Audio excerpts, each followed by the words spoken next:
Hello, everybody. This is Gary. Today is September 16th, 2021. It is 8:16 p.m. Eastern Standard Time in the United States in Rochester, New York.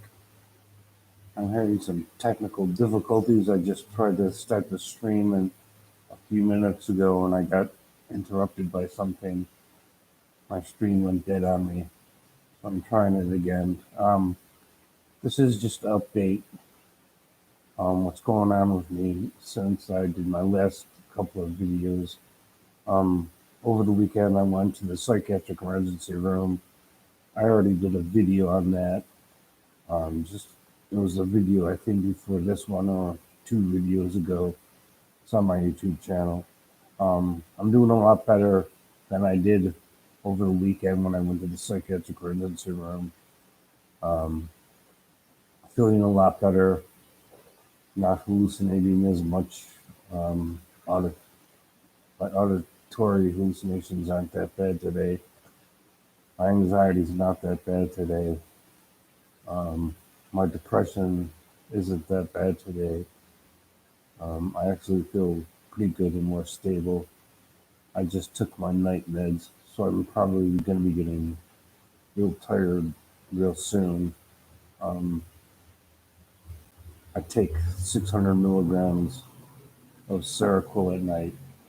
I also took half a milligram of Klonopin, um, 4 milligrams of Zyprexa, my Neurontin, and some of my other medications.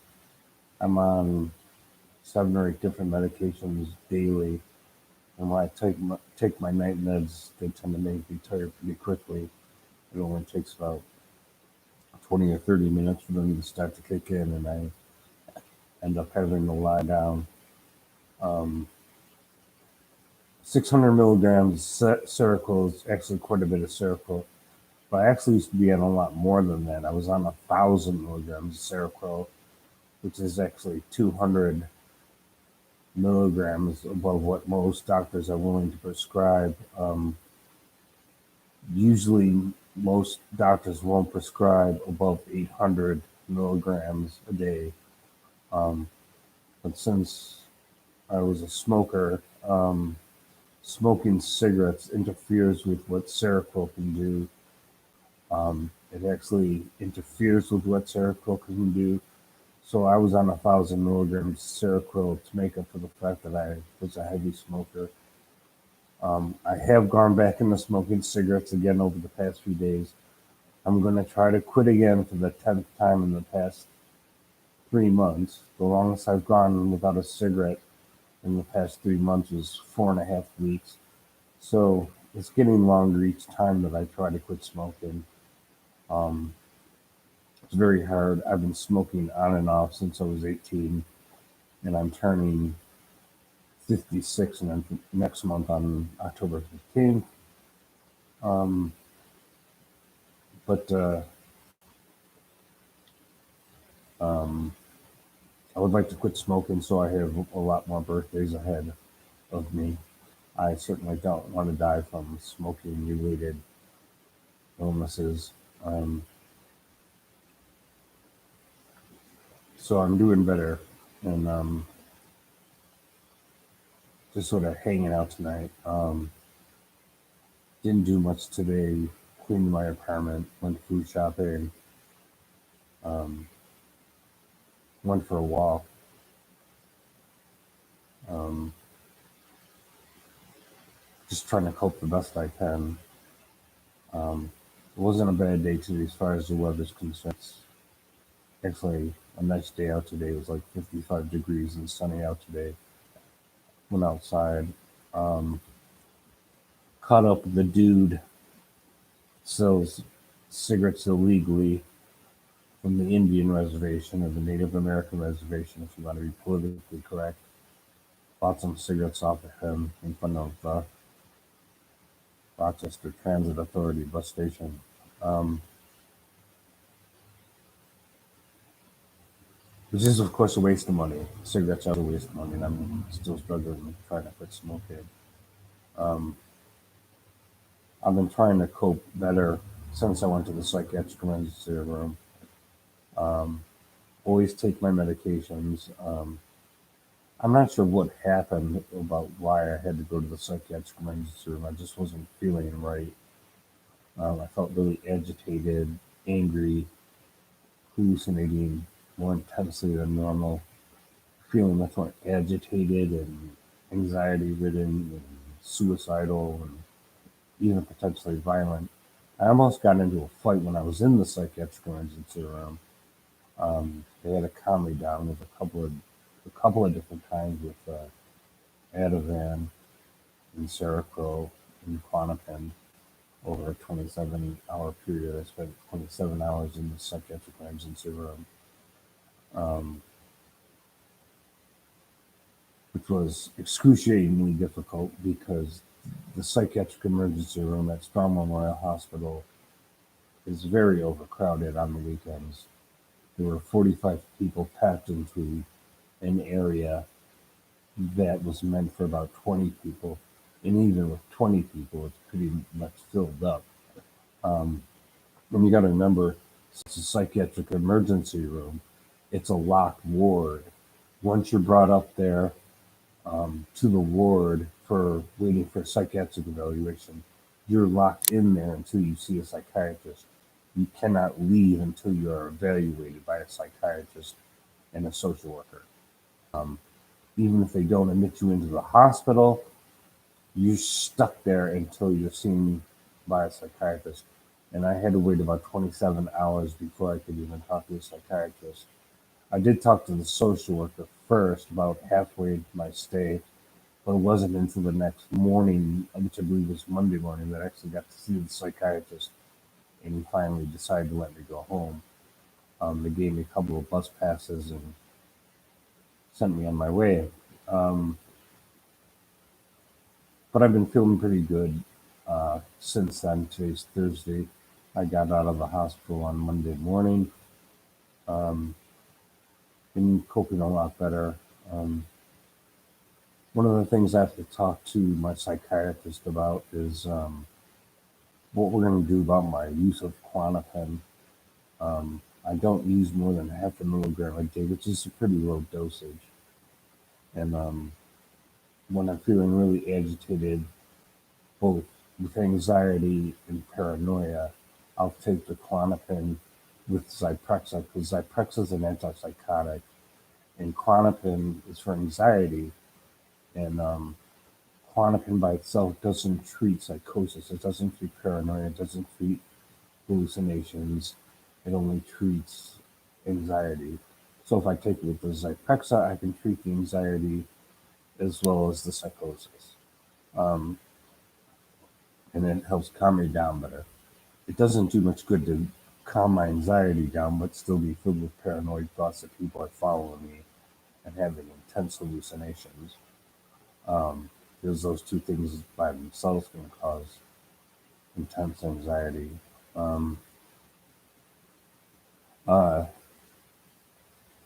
One of the things I wanted to talk about on this broadcast real quickly is how to cope with intense anxiety when you're hallucinating and you're feeling paranoid.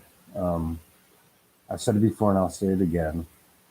One of the worst things you can do when you're being in the throes of a mental illness and your mental health symptoms, whatever they might be, whether they're like psychotic symptoms, in with my case, or just anxiety and depression, the worst thing you can do is to spend all your time alone, because then you can't question your perceptions of reality. Even if you're just feeling anxiety and you feel like the world's a horrible place and you're feeling nervous and really upset, if you don't have other people to talk to, then you can't question that, and you really feel everything is horrible and anxiety filled and fearful and horrible, and but you need to talk to other people to judge whether or not that's real or not. And even if you have real problems, you still want to be around other people to talk about those problems and try to look for solutions to problems. It's called problem solving mode. I used to go to a program called IPRT, which stands for Intensive Psychiatric Rehabilitation Therapy. It's designed to get you to stop focusing on your mental health symptoms and on problem solving techniques. It doesn't mean it makes your psychiatric symptoms go away, but it does try to make you try to concentrate on solving real life practical problems, whether that's finances, coping with anxiety, coping strategies, exercising, talking to other people, social skills, making friends, holding a job, paying your rent, taking your medications on time, taking classes at a university or a community college, whatever it might be. The goal of the program was to get you to focus on problem solving skills and learning to socialize with other people, working in teams with other people instead of spending all your time alone, trying to cooperate with other people to reach common goals, both your individual goals as well as the goals of a larger group of people that you might belong to. Um, I was thinking about going back into an IPRT program, both just for something to do during the day, but also to refresh my memory on how to cope with certain things and problem solving and coping skills and trying to stick to reality instead of being always caught up in my emotions, my delusions, my hallucinations, my depression, my anxiety. Um, and I think an IPRT program might be actually be good for me at this point in time. There is one IPRT program that I'm aware of in Rochester, New York. I'm not familiar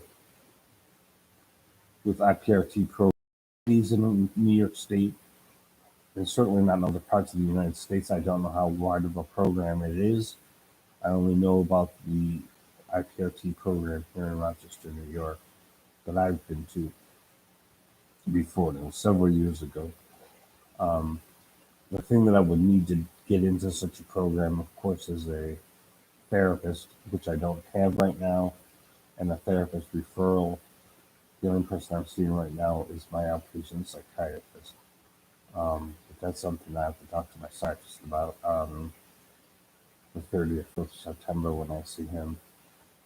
Um, one of the reasons, well, we did talk about me getting a therapist, a psychotherapist, and they called me up to set up an appointment, but I refused to set up the appointment because I don't want a male therapist. I would prefer a female therapist for various reasons. I do have a male psychiatrist, which I'm willing to put up with because the psychiatry the psychiatrist is the person who prescribes my meds, and that's essential to my treatment. Whether I have a therapist or not, I can't function without my psychiatric meds. So whether my psychiatrist is male or female is really beside the point. I need to take my medications and I need to have them prescribed. I consider a psychotherapist to be less essential and therefore more open to negotiation. Um, but one of the things that I do to cope with my hallucinations, my anxiety, my depression, um, my paranoia, my delusions is talking to other people, trying to get a reflection on what reality really is, um, exercise, going for a walk, riding my bike, um, which is actually easier to do in September than it is in August because it's hot as hell in Rochester during August and very hot over the past few weeks, which only aggravated my psychiatric symptoms. But it's cooler now. It's getting a little bit shorter days. It won't be long before it starts to get really cold. Not just New York, it can be cold during late fall and winter. It can get very cold. Um, and it's easier to exercise when it's less hot. Indoors, I have um, a stationary bike for exercising indoors. So exercise is one of the ways I use to cope with my psychiatric symptoms. Um, of course, I couldn't cope at all if I went off my medications. If you're psychotic and you have hallucinations and delusions, um, paranoia and all that, you really can't function if you don't take your medications. Um, I've heard of like maybe one person in my entire lifetime who was psychotic who successfully went off all his medications and actually functioned and held the job while he was completely off his meds and still psychotic and hearing voices and seeing things and still able to hold his shit together. That's like 1 in 1 billion people that can do that. Most people are psychotic, need to take their meds, even when they're feeling better. Um, for the most part, I am lucid most of the time. I can speak clearly most of the time and not speaking gibberish only because I take my medications. So I wouldn't be able to cope at all with anything if I didn't take my medications. I know I keep repeating that, but that's true. Um, but another way not to cope is to sleep all day. That's not a good thing to do. Sleeping all day and staying up all night is a bad idea. I mean, unless you have a job where you have to do that. Um, but it's usually generally not a good idea to lie around all day and lie around all night and lie around all day and lie around all night. That's not a good way of coping. Withdrawing from your friends, if you even have any friends, is not a good idea. And if you don't have any friends, it's a good idea to start making some. Because regardless of what your psychiatric problems are, you cope better when you actually have friends. Um, or even just having a few acquaintances you could do. So those are some ways of coping. But generally, I'm feeling better than I did on over the weekend, and I'm doing better, and I'm coping better. And one of the reasons I make these videos, by the way, is just to cope. I mean, I make these videos to some extent for the benefit of other people, but there's also a selfish motive for me to make these videos, even if nobody's actually watching these videos. Um, I make them to get shit out of my system, to get things out of my system. It's sort of like a personal diary that I put out publicly. So these videos are a way for me to cope.